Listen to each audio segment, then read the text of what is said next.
The meetings of JPSM and Now, the National Communication Authority Board of Directors concluded discussion on the 2025-2026 strategic plan on digitalization and development of National Communication Authority. In a media briefing, the Undersecretary for Postal Services, Dr. Ladouani Kenyi, stresses the importance of the meeting in addressing challenges facing the National Communication Authority and telecom providers in the country, particularly in rural areas where maintaining towers is economically unviable.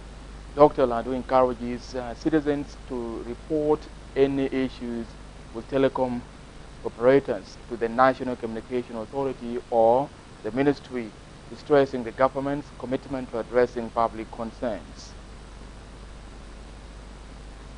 This plan is actually going to revamp the work of the National Communication Authority. Now the plan is going back to the National Communication Authority, to the different directorates. Then they will make a draft and go through the plan, the strategic plan, validation of it.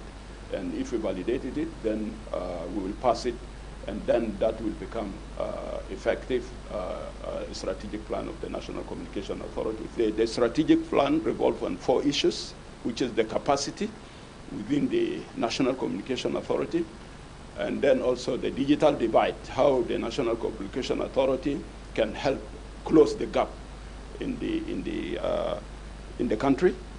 And then also there is the issues of consumer protection. For the National Communication Authority, as a regulator, it has also to protect. The Minister of Wildlife Conservation and Tourism, Rizk Zakaria Hassan, has been updated on Thursday about general activities of the Buma and Badinglo National Parks and Jungle Landscape, as well as the outcome of the African Parks Network Joint Board meeting. Ssbc's Martin Justin reports. Authorities in the Ministry of Wildlife Conservation and Tourism and the African Parks Network have renewed their commitment to work on convincing the general public to understand the importance of the community conservancy.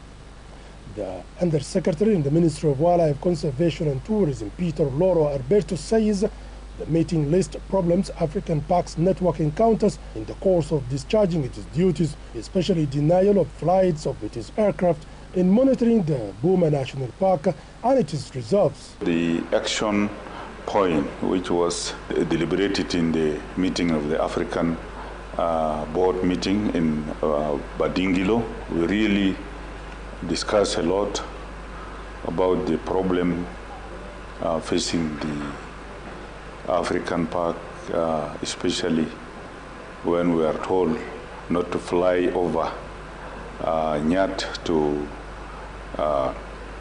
Pachala. It was really very bad to the ministry, but all in all, the Honorable Minister resolved the issue and things are now normal. Philip Winter, chairperson of the network's board of directors, says the meeting dealt with how to develop the path of communication and remove obstacles, as well as with how to enlighten local communities and state governments about their role in protecting national resources. How we can strengthen the communications between the two parties. There was some friction with the community in Boma, who had very high expectations of what African Parks might be doing for them, and that was based on a series of misunderstandings. So it was sorted out by the minister and his colleagues, and the flight ban was removed, allowing African Parks to go on with its work. Something unique that you have that only happens here, and that's the migration of 6 million antelopes. Maybe 4 times as many as there are in Serengeti in Tanzania. So African Parks is planning what is the best way forward, and to do that we need to have regular consultations with the ministry. Winter clarifies the role of the network in helping the government protect national resources and reflect the experiences of the communities in neighboring countries to the local communities in protecting the environment and the wild animals. What African Parks has to do is to try and explain to communities and to the government what paths other nations in Africa have followed in developing their wildlife estate, protecting it, and making it valuable to the country and the communities who live with these wild animals. So the first problem is one of explanation and communication, so people in South Sudan understand. The meeting coincides with the start of the wildlife seasonal migration period, popularly known as the Great Nile Migration, involving more than 6 million wild animals. Martin Justin Paul Kose, Ssbc, Juba. Central Equatorial State health authorities have reported 9 cholera-related deaths and 169 suspected cases within Juba City. Governor Agustino Jadala Kimilowani was briefed on Friday by State Minister of Health Najwa Juma about the outbreak, in which he affirms his dedication to collaborative efforts aimed at combating the situation and urges the public to practice good hygiene. Najwa revealed that the ministry, with support from health partners, has instituted an incident management committee to enhancing awareness, case management, and community engagement. She encourages residents to report the suspected cases to nearby health facilities in the city. The National Ministry of Health declared a cholera outbreak in October 2024. Symptoms include watery diarrhea, fever, and vomiting, respectively. I want also to give some message to the people of the state that they have to be vigilant and to follow the health system from the rapid response team that in the area, and mainly that in POC and High Baraka and also Mangaten and Jebel Yosua. But for the other parts of the Central Equatorial State, mainly Juba City Council, they have to be vigilant because this disease also needs the coordination from the community and the support of the community, especially in mobilization and in information. We now cross to Yambio, the capital of Western Equatorial State, where the retired Catholic Archbishop of Sudan, His Eminence Cardinal Gabriel Zubair Wako, has called on the residents to shun ethnicity and unite to pave way for economic and social development of the country. As Ssbc's Emmanuel Patrick reports, Cardinal Wako is in Tumbra for the centenary celebration of their faith at the Ave Maria Bago, set to take place tomorrow.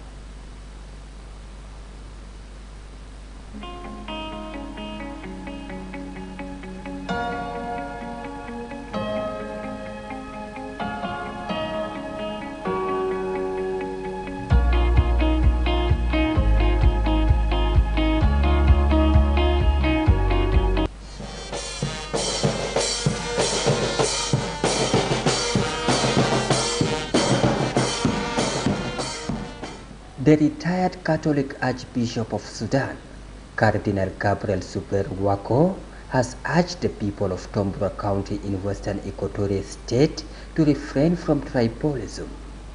Cardinal Wako made the call upon landing at the Tombra airstrip on Thursday, 5 December 2024. The devil is working because God did not create Belanda people, did not create Zanda people, did not create Dinga people. God created a man and a woman, Adam and Eve, no tribes. It means something came inside to spoil that oneness. And now we are getting into it, and we know that we are ourselves spoiled. We cannot move ahead.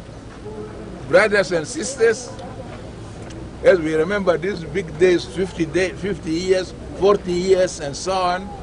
Let them be 40 years when we have got the mind of people of 40 years. Good minds, good mind. Where you see the person near you, this is my brother. Although his color is different. This is my sister.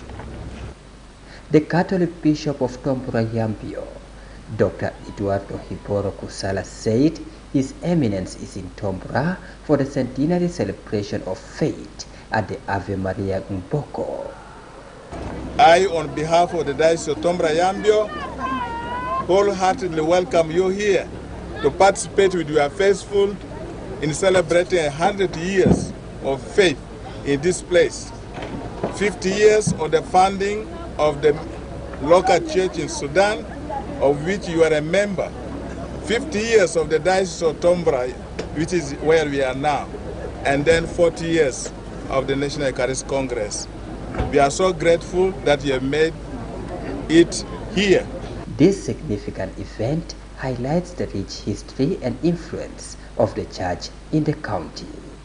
For Ssbc News, I'm Emmanuel Patrick, Tombora County, Western Equatorial State, South Sudan.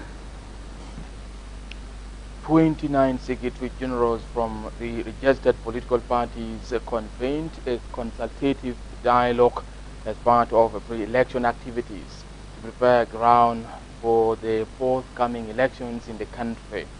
The Council's Deputy Chairperson, Dr. Lona James, calls on the political parties to ensure inclusivity towards democracy in the country. More in the following report by Isaac Ludoro Emmanuel. The one-day consultative dialogue came just a day after a similar forum has been conducted for women in different political parties in the country. Speaking during the event, the Deputy Chairperson of the Political Parties Council, Dr. Lona James, says the consultative dialogue for the political parties Secretaries General is to enhance representation and involvement of women in the political parties. It is a commitment of the government of South Sudan through the revitalized agreement of South Sudan for the resolution of the conflict in the country, and also it was reinforced in our Act 2012 as amended 2022 that all political parties should ensure that 35% affirmative action is included in their constitution, in their manifestos, in their procedures, in the office, in all the, the system, the governance system within this political. Odongor Ayang, who represent African National Congress Party at the forum, urged political parties to reunite and move the country forward. The time has come to change our mindset, to take South Sudan to another level. No one will come from outside to make it for us. It is us to believe it. We have to go deeper and think about the empowerment processes for our women. Another participant, Faida Matthew Deng, from the Democratic Change Party, described the forum as timely. إنه لو نحن ما اشتغلنا بجدية ولو ما نحن اشتغلنا مبادئ بتاع الدولة بتاعنا ما بيجينا زول من برا. فأنا بناشد كل أخواني في كل السكرتاريات جنوب السودان لازم نرفعه. يكون نرفعه في العالم إنه يكون جنوب السودان ده فيها إرادات وقادر وفيها كفاءات وفيها أبناء وفيها نسوان. The European Union Assistant Team, Giovanna Mayola, calls on the political party Secretaries General to advocate policies that foster women participation. You are Secretary Generals of political parties, and political parties play a vital role by promoting women leadership, but also working on cultural and societal barriers against women participation. Isaac Ludori Emmanuel, Ssbc News, Juba. We now go to Bentiu, the capital of Unity State, where Governor Riek Bimtop has urged state government officials, including cabinet ministers and commissioners, to prioritize delivering services to meet the aspirations of the citizens. This call was made during a swearing-in ceremony of the day presided over. Ssbc's Mian reports. In a significant development, United States Governor Riek Top officially sworn in the newly appointed cabinet ministers and county commissioners at the state secretariat. The governor hired the new team to prioritize the interests of United States citizens and called for professionalism in the delivery of essential services. And the reason you see them excited is the hopes for this government, the state government, and is the hope for you to deliver the service the way they need. The words of God in the Bible. This is a confession that does not need you to derail from that confession. Constitution obliges you to do in accordance with the oath you have taken. And I want to say congratulations to all of you, and I wish you the best as you start to assume your office right from today. Addressing the media after the sworn-in, the State Minister of Information, Edward Bifal, expressed his joy and optimism on behalf of his ministerial colleague. He reiterated their collective commitment to serving the people of United States effectively, following the governor's appointment of new cabinet in November 2024, aimed at fostering a strong and cooperative administration to tackle pressing challenges and driving development in the state. A great day for the people of United States to rely at last that the ministers are sworn in and they will deliver the service based on rules and regulations and the Constitution of the United States. Now our people, they enjoyed the relevant peace since 20th of May this year, and people are in peace. People are going around with their businesses, and most of the people from IDP camp are coming out from IDP camp to Bentiu town, and several other citizens of United States and other South Sudanese are returning back to the state. This is a great time for our people to enjoy the peace. Thank you. Reporting for Ssbc, Mayiriam Yok, Bentiu. Authorities in Juba County have embarked on a campaign to crack down on street vendors.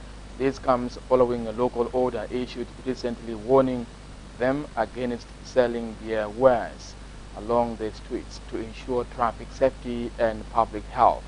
Ssbc's Stewart Abugo reports. The Commissioner Inspection Tour of Haboba Bridge Market is part of a wider crackdown on activities of street vendors and endeavors to improve public health and order in the city. In a statement to the media, the Commissioner of Juba County, Emmanuel Tetes Bon, says the county administration will not tolerate anyone selling goods on the main roads. بدأناه كنظام عام على مستوى مدينة جوبا. ما من حكوماتنا جماعة إنه يجي تاجر في الشارع. أنا صدرنا لوكال أوردر لو أمر محلي ووقفنا أي بيع في الشوارع سواء كان دردقات ولا فرش بداته ولا أي حاجة تاجر ببيو ما دارين يكون في الشارع. حملة بتاعنا يوم الليلة يا جماعة نمرة واحد إزالة المباني العشوائية على مستوى الشوارع. رواكب ده إحنا ما دارينه كحكومة. وأي زول ذاته بنا في الشارع وداق زنك يعمل مبنى عشوائي جمرك 3-5 أمتار للشارع لازم يرجعوا جوا لانه انها هنجيك. لقينا زول باع حاجاته في الشارع فرق بضاعه في الشارع انا هصادر بضاعه نمره واحد. نمره اثنين انا قدمك لمحكمه لان انت قاعد تخالف اوامر. هنا حكومه سلنا شوارع ده يا جماعه عشان يسهل في عمليات المرور.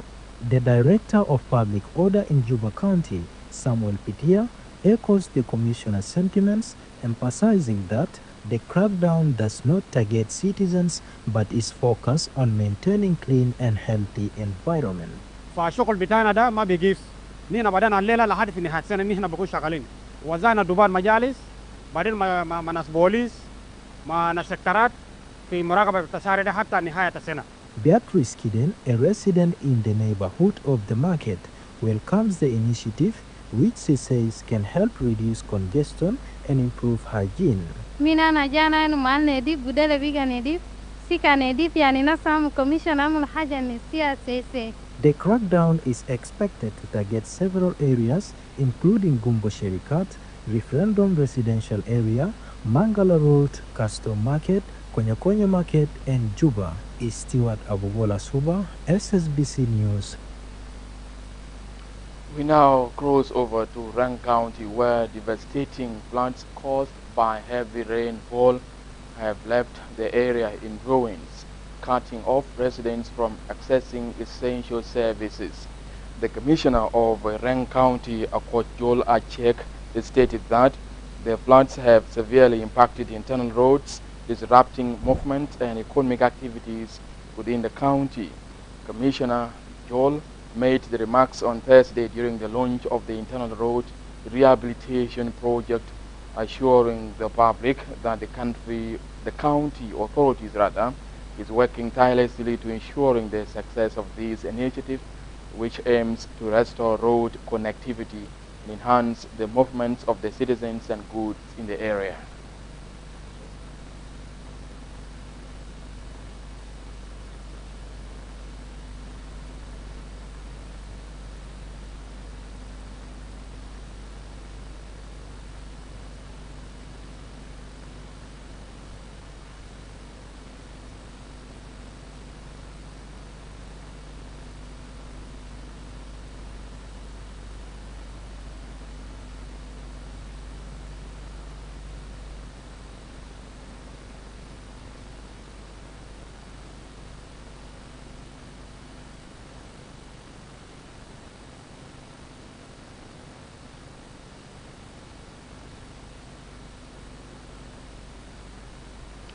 From that story, we are going for a break. Stay tuned for more stories coming up.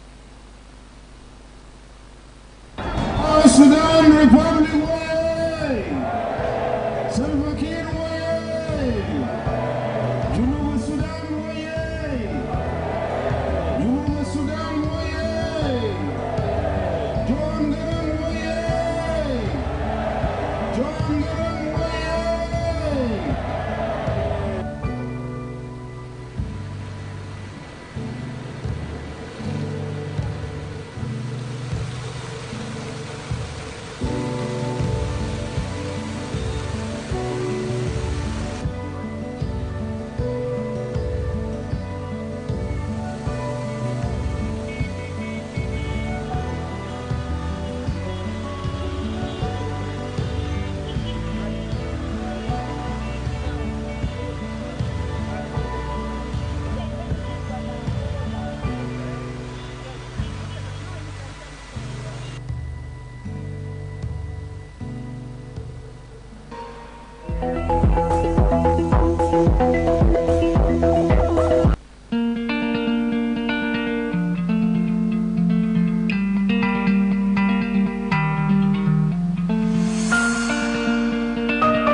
Welcome back and thank you for tuning in with me, Matiang Joseph. Earlier on, we have a statement coming from the Commissioner General of the South Sudan Revenue Authority, Simon Akweding, clarifying key changes in the new Financial Act 2024-2025, stressing the adoption of the official Bank of South Sudan exchange rate, replacing the fixed rate of the 300 SSP from the previous act.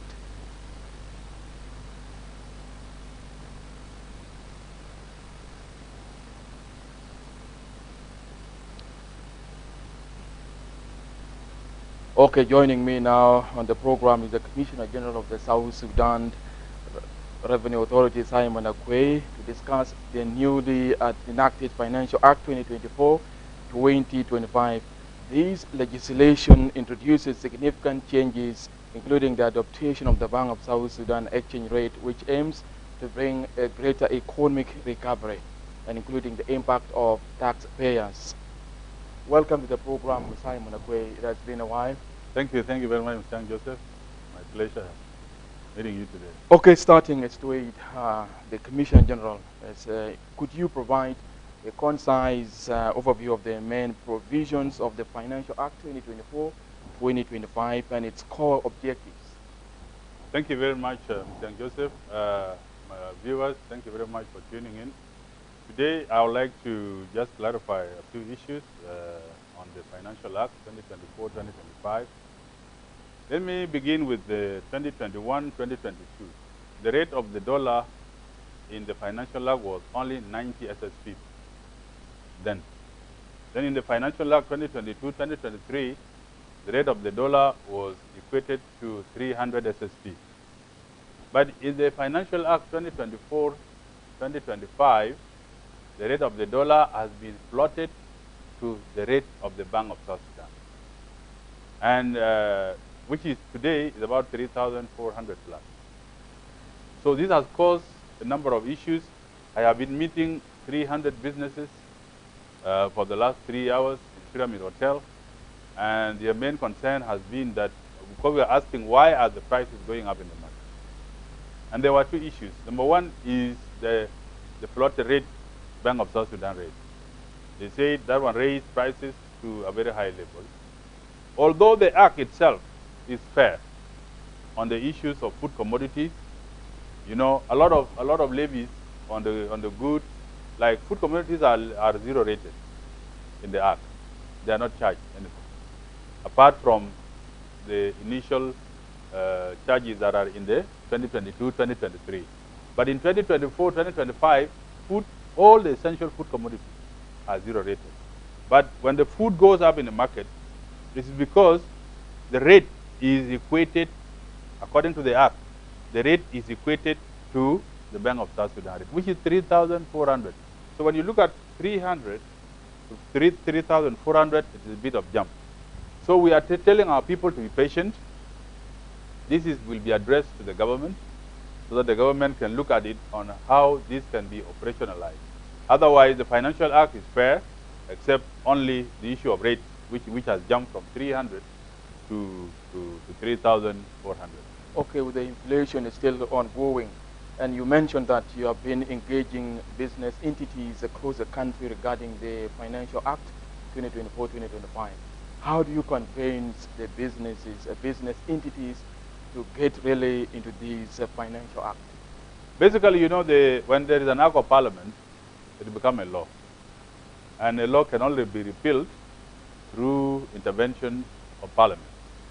So we are telling them to continue doing what they are doing in the market, and especially convincing, we want to convince them also to talk to their drivers, because they are the one of goods. No, we have not yet entered into so that what I'm saying is that if you go into the act, a lot of levies have been reduced. Food is zero rated. Things to do with the excise tax, okay, in the act is also reduced. Rentals and all that are all fair. So what I'm telling the business community is that this is an act of parliament. Let us implement it as it is, while we will report your concerns to the government officials. Second, we have to raise taxes. We have to raise taxes because when the budget is drafted, they are in resource envelopes. One of the resource envelopes is the taxpayer, to pay taxes to the government account. So I am asking the business community to be able to help us as a revenue authority to raise taxes so that the government can meet its own obligations. One of the obligations of the government is to pay salaries. The second obligation is to do development. And then the third the obligation is to help the business community infrastructure to be able to make more, to make it easy for them, like the roads, for example, is one of the very important factor in the execution of taxes. Yes. Yes, Commissioner General, you spoke about that. Now, the issue of increasing taxes, you know, some businesses are closing down because of, you know, inflation going on, and the authorities really overtaxing them, and they are not really adhering to the taxing policies.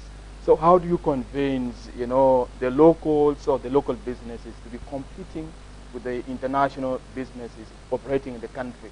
You know, the majority, like when you go to the market, you see everybody is complaining, you know, prices are still going on. You know, only the international or the foreign, you know, investors are the one exploring, you know, the national market. So how do you really assist the locals to make sure that they also thrive in this economic crisis?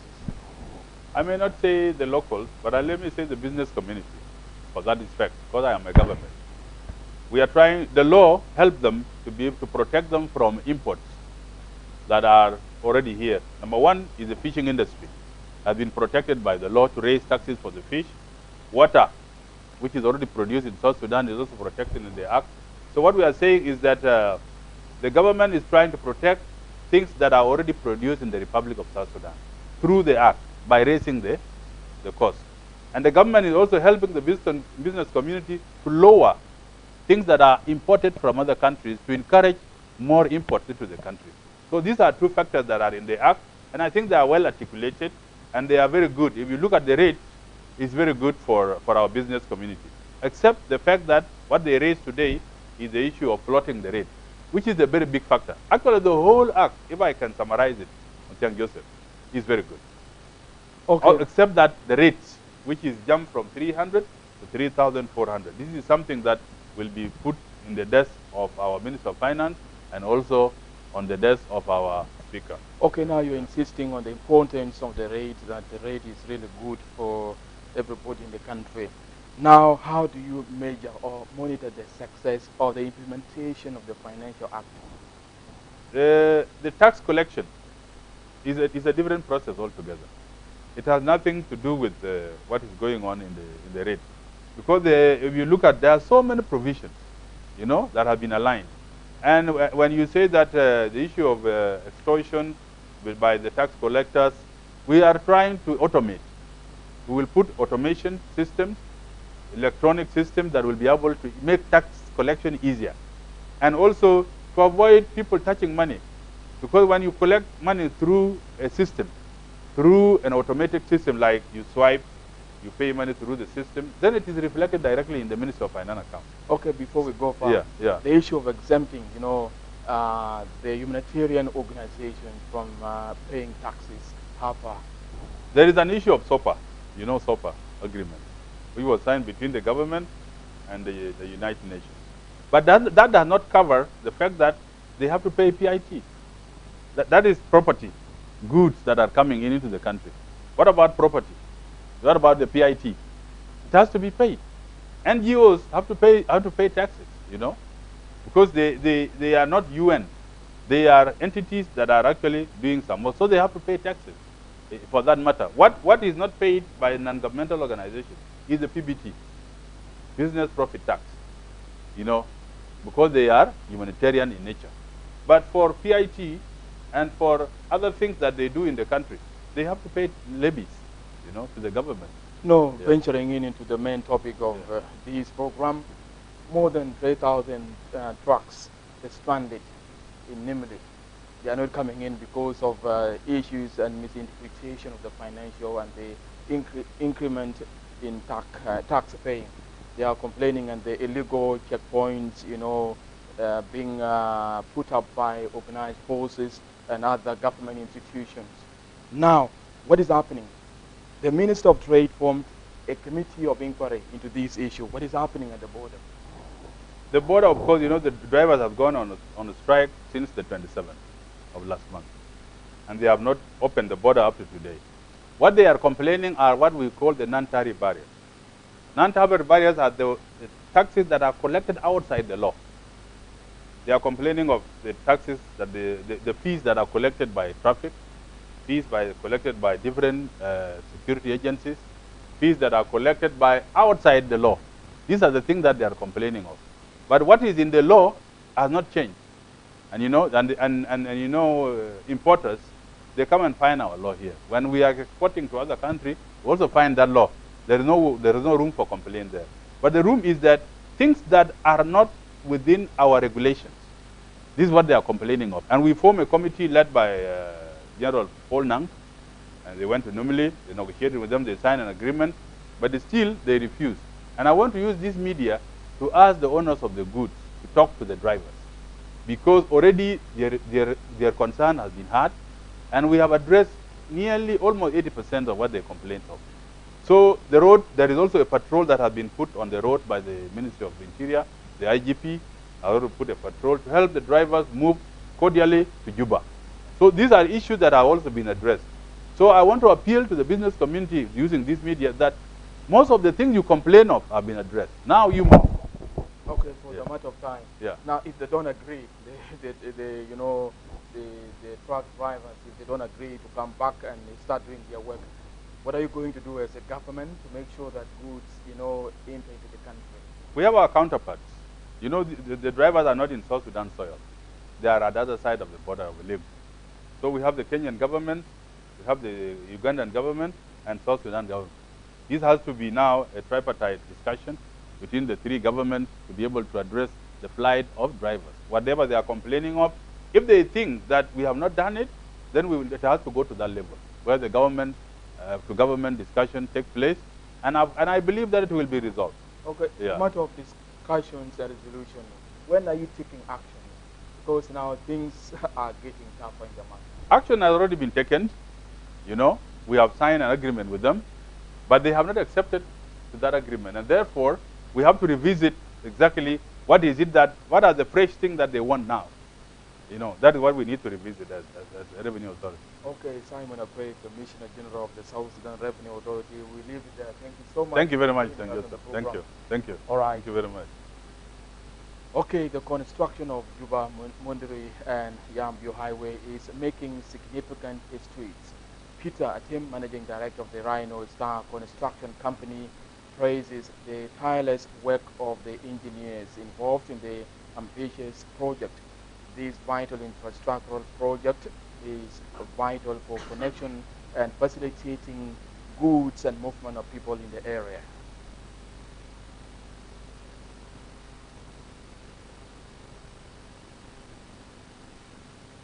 Akuma karato na kana jamu chocolate. Our mission Our mission, one that Sudan, will need civil education, how to unite the people of South Sudan. They are in just Minakumo, Makata, Seven Nation Fee, Wajeta Rhino Fee. They are unable him. Circala Junopin, Bamu Chocolate, Mapana Junopin. Malakan Kaba, that's a bigger point. The last Kelemacapu, Sika, and Zara bigger than this. How about that?